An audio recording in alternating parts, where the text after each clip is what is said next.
Kami ini kan terkadang latihan fisik di lapangan. Pakaian kami saat itu kotor dan tak tertutup kemungkinan kena najis. Kemudian tiba waktu sholat kami saat itu tak mungkin untuk berganti pakaian karena rumah kami jauh. Jadi bagaimana Pak Ustadz? Itu tanah tidak najis.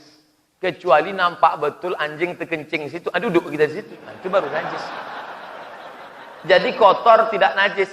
Makanya kalau kita lihat orang Mesir, sholat dia.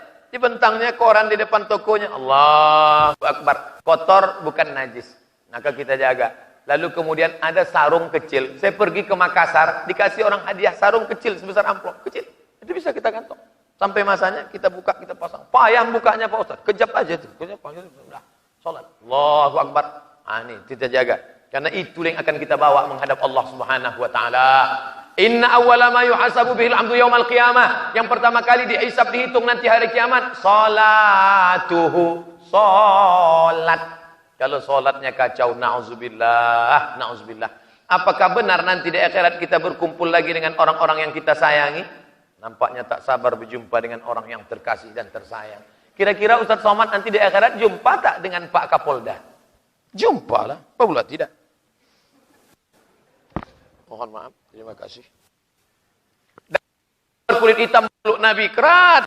Kenapa kau peluk aku? Aku budak hamba saya berkulit hitam, amalku tak banyak, aku miskin susah melarat. Tak mungkin aku jumpa dengan engkau ya Rasulullah.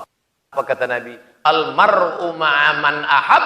Orang akan bersama dengan siapa yang dia cintai. TNI, Polri, Satpol PP, MUI, alim ulama. InsyaAllah kita akan bersama di surga Jannatul Naim bersama Nabi Muhammad sallallahu alaihi wasallam. Amin.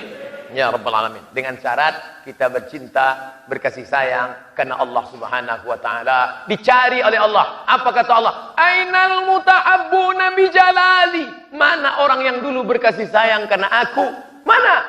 Aku ingin memberikan mereka naungan di padang mahsyar pada saat tak ada naungan kecuali naungan aku. Mudah-mudahan saya, Pak Kapolda, Bapak pimpinan TNI Polri, semuanya termasuk yang dicari Allah dan mendapatkan naungan itu insyaallah. Amin ya rabbal alamin. Kami sebagai anggota TNI Polri ingin juga menjalankan sunnah Nabi, yaitu mencukur kumis dan merapikan jenggot. Ini nyindir saya nampaknya. Mentang-mentang saya tak berjenggot, tak berkumis. Tapi kami dilarang memanjangkan jenggot. Apakah kami berdosa atau membuat jenggot itu hukumnya sunnah? Dilaksanakan baik, tak mampu melaksanakannya tak apa-apa. Di Saudi Arabia tentara berjenggot. Kalau tak mau ribet panjang, jenggot tipis yang cantik, bagus. Yang sudah berjenggot jangan mengejek yang tak berjenggot. Yang tak berjenggot jangan mengejek berjenggot. Aku nengok kau ni ingat aku kambing. Nanti ngejek pula, aku kambing kau anjing gitu. Kalau orang sipil berkelahi tak apa-apa, tapi kalau tentara berkelahi bang, selesai, tamat riwayat. Adapun masalah boleh tak boleh ini tentu itu ada aturan di atas, maka itu digodok di DPR. Nanti akan ada satu pasal, bolehkah TNI Polri berjenggot? Nah, tapi kalau mau dilaksanakan, itu hukum berjenggot itu sunnah. Jangan kelahi gara-gara bulu. Korea Utara, Korea Selatan berkelahi, dibawa ke Den Haag Pengadilan Internasional. Kenapa kalian berkelahi? Gara-gara bom atom nuklir. Bangga aja. Datang orang kita dibawa ke Den Haag. Kenapa kelahi? Tapi sebagaimanapun juga berjenggot adalah sunnah Nabi Muhammad sallallahu alaihi wasallam. Agama saya dulu Buddha dan saya masuk Islam. Saudaraku mu'allaf, dan mu'allaf itu dosanya bersih, diulang hidupnya dari nol. Di dunia ini yang diulang dari nol dua. Yang pertama mu'allaf, yang kedua pegawai Pertamina. Ulang dari nol ya Pak. Suatu ketika saya berjumpa biku dan beliau memberikan salam. Apakah boleh saya menjawab salamnya? Idza sallama alaikum ahlul kitab faqulu alaikum. Kalau non muslim berjumpa dengan engkau, maka ucapkanlah jawabnya wa alaikum. Assalamualaikum wa alaikum. Apa arti wa alaikum? You too. Peace be with you, you too. Itu bahasa kampung kami lah. Ustaz, apakah boleh kalau seorang wanita berhias mencantik diri di rumah maupun di luar? Perempuan berhias untuk suaminya. Sekarang perempuan berhias bukan untuk suaminya, untuk suami orang lain. Kalau di rumah macam hantu. Pas mau keluar cantik. Berapa kali kita bertamu ke rumah orang, sampai di situ kita lupa. Ada Bu Anu, saya lah.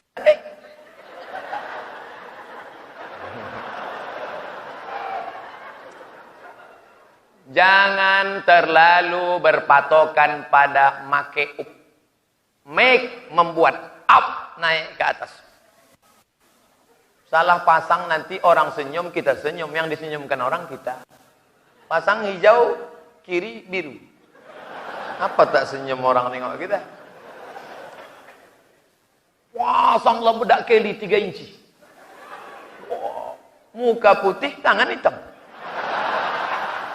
La ilaha illallah. Ini alis tak boleh dicukur. Ini alis apa bulu mata? Alis. Ini tak boleh dicukur. Dia ambil pisau, dia ambil.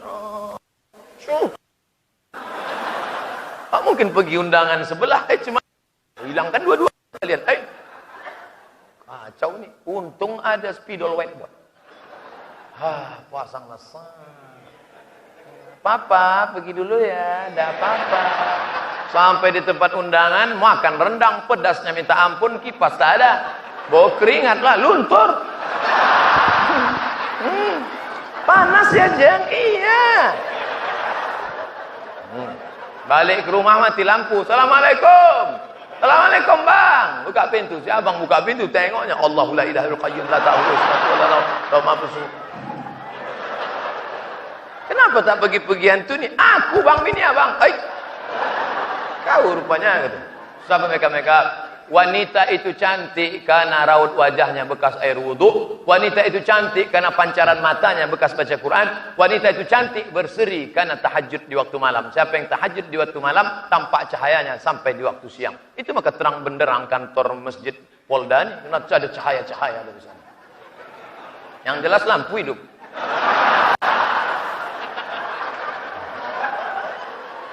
Apakah keluarga yang non-muslim mendapatkan hak dalam warisan?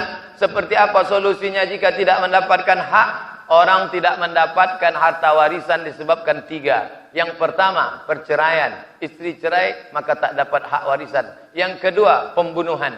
Seorang membunuh ayahnya, maka dia tak dapat warisan. Yang ketiga, berbeda agama. Maka beda agama, tak dapat warisan menurut hukum Islam. Tapi kalau menurut hukum negara, dia dapat. Saya masuk Islam Pak Ustaz, ya, orang tua saya non muslim, ya, meninggal dia, lalu mereka kasih saya, terima saja, boleh. Kenapa? Karena hukum konvensional membolehkan non muslim mendapatkan harta warisan. Apakah wanita yang banyak utang puasanya wajib diganti dengan bayar puasa atau dengan bayar fidyah? Setiap yang kita berada di depan ini pertanyaan ini penting. 90 hari mak kita tak puasa. 8 tu Pak Ustaz. Oh ya. Saat kita berada dalam perutnya, 30 hari dia tak puasa. Saat menyusu tahun pertama, 30 hari dia tak puasa. Saat menyusu tahun kedua, 30 hari dia tak puasa. Saat dia mau mengganti di tahun ketiga, adik pula menyusul. Makanya kalau suami itu ngaji, ngerti agama, diajaknya istrinya puasa Senin Kamis, niat qadha. Maka setahun bisa lunas 80 hari. Senin, Kamis, Senin, Kamis, Senin, Kamis, Senin, Kamis. 1 bulan 8 hari, 10 bulan 80 hari lunas. Selesai anak pertama. Maka qadha. Qadha, bukan qobok. Qobok basuh tangan. Qadha, ganti puasa. Kalau ibu tidak puasa karena diri ibu, maka ibu qadha saja. Tapi kalau ada unsur anaknya, janinnya lemah, terancam kesehatannya, maka qadha plus fidyah. Tak ingat saya Pak Ustaz, download buku 30 fatwa seputar Ramadan di Play Store. 30 fatwa seputar Ramadan. Penulisnya Abdul Somad LCMA. Gratis. Udah saya download, kenapa nggak dapat Pak Ustaz? Paket tak ada. Apa hukum dalil menyogok dan mendapatkan suatu jabatan? La'ana Rasulullah sallallahu alaihi wasallam. Rasulullah melaknat, Allah melaknat ar-rashi yang memberi sogok, wal murtashi dan yang menerima sogok. Berapa lama kau nikmati duit sogok itu? Sogok, bawa ke Makkah. Labbaik Allahumma labbaik, labbaik Allahumma labbaik. Apa kata malaikat? La labbaik wala sa'daik. Kau tak dapat panggilan, kau tak dapat haji mabrur, zaduka haram, karena kau berangkat dengan uang haram. Patutlah dia tak mabrur Pak Ustaz, tak ada perubahan. Iya, dulu sebelum berangkat haji bercelana pendek, sekarang tak bercelana. Na'udzubillah.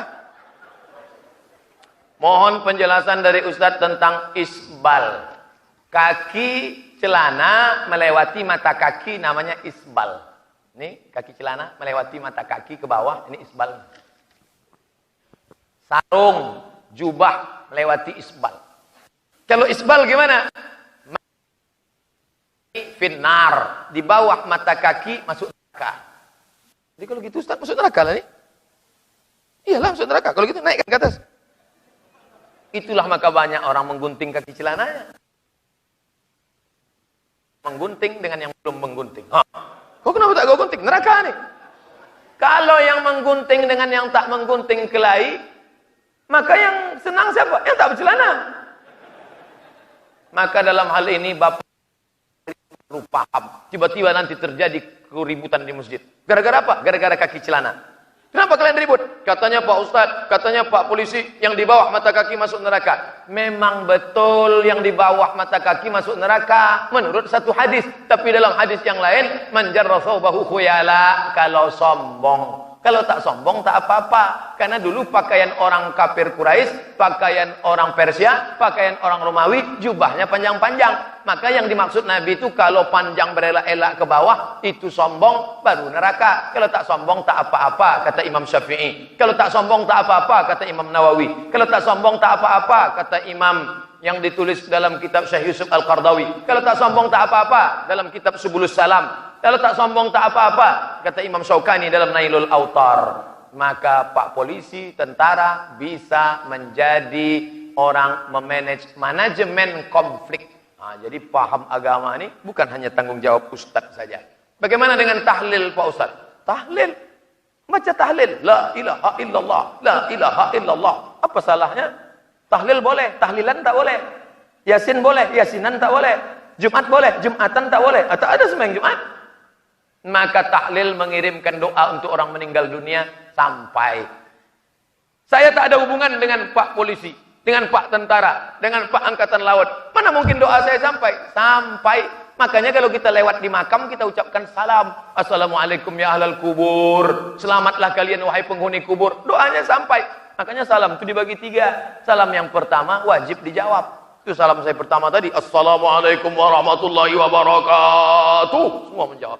Salam yang kedua tak boleh dijawab. Salam imam nanti sholat Jumat. Assalamualaikum warahmatullahi wabarakatuh. Waalaikumsalam Pak Imam.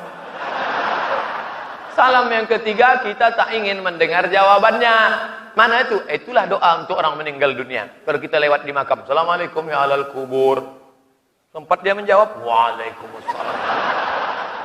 Maka doa untuk jenazah itu sampai. Allahumma fir lahu warhamhu wa'afihi wa'fu anhu wa akrim nuzulahu wa syama dakhalahu waghsilhu. Baca buku saya 37 masalah populer. Buku saya rata-rata insyaallah tujuannya semua Kamtibmas. Keamanan, ketertiban masyarakat dari aspek agama. Heboh masalah akikah kurban. Buka buku saya 30 tanya jawab kurban. Heboh masalah zakat. Buka pengajian tentang zakat profesi. Heboh masalah bid'ah. Buka 37 masalah populer. Gratis download internet. Boleh dicetak? Boleh. Silakan cetak-cetak. Tapi jangan dibuat di sampulnya. Coblos nomor 2 aja. Pak Ustadz, apa hukum wanita muslim tak mengenakan jilbab? Ada orang tak berjilbab, lalu saya usir. Pergi sana. Itu bukan mengajak. Kita ini mengajak bukan mengejek. Merangkul bukan memukul. Betul? Ada orang hadir ke majelis pengajian Buya Hamka. Tidak pakai jilbab, kukunya panjang, kuteknya tebal. Setelah saya acara pengajian, dia datang. Buya Hamka, iya, aku belum pakai jilbab, kukuku panjang, kutekku tebal. Apa kata Buya Hamka? Anakku, nanti kalau imanmu menebal, kutekmu menipis. Salam, kata-kata Buya Hamka. Mula-mula kau pengajian dulu. Nanti setelah itu kau pakai jilbab. Habis itu kau potong kuku yang panjang. Kuku sebelah kiri panjang. Gimana cebok? Nanti masak bakwan, insya Allah semuanya akan baik, berproses.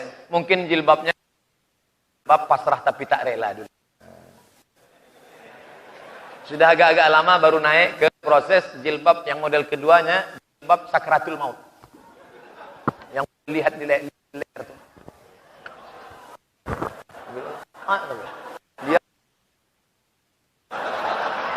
Setelah lama-lama barulah jilbab panjang. Berproses. Nanti kalau nampak ingat, itu Pak Ustaz, itu level 2 tuh. Kalau yang itu level 3 tuh.